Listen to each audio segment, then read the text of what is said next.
আজকে একটা স্বাস্থ্যসাথী আমাদের যে অ্যাপ আছে আমাদের সেই অ্যাপে সুদা থেকে ট্রেনিংয়ের জন্য ব্যবস্থা হচ্ছে। আমাদের আসানসোলের সমস্ত এসআইদেরকে, নির্মল সাথীদেরকে এবং যারা ডাটা এন্ট্রি অপারেটর আছে তাদের আজকে ডেকেছি বিএম অফিস কনফারেন্স হলে একটা ওয়ার্কশপের আয়োজন করা হয়েছে। এই ওয়ার্কশপের মাধ্যমে আমাদের স্বাস্থ্যসাথী যে অ্যাপ আছে সেই অ্যাপের মধ্যে সমস্ত কিছু লোড করতে হবে।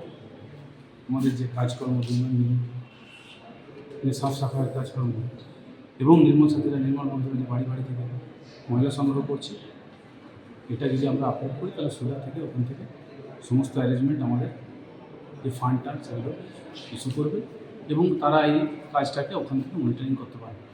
এর ব্যাপারে একটা ট্রেনিং হচ্ছে।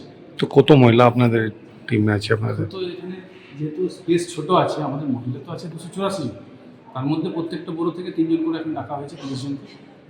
10 জন এসআই আছে এবং 10 জন কম্পিউটার ডাটা এন্ট্রি অপারেটর আছে। এই নিয়ে আজকে একটা ওয়ার্কশপের মতো আয়োজন করা হয়েছে। সুরা থেকেও লোক এসছে, ওনারা সব ট্রেনিং দিচ্ছে। এটা কবে থেকে লাগু হয়ে যাবে আপনাদের? এটা এখন ওনারা ট্রেনিং দিয়ে গেলেন, তারপরে এবার 1 তারিখের পর থেকে আমরা চেষ্টা করবো এটাকে 1 এপ্রিল থেকে লাগু করেছি। ऐसे ही और अधिक खबरों के लिए हमारे चैनल को सब्सक्राइब करना ना भूलें। साथ ही हमारे इंस्टाग्राम, फेसबुक, ट्विटर और व्हाट्सएप चैनल को भी जरूर फॉलो करें।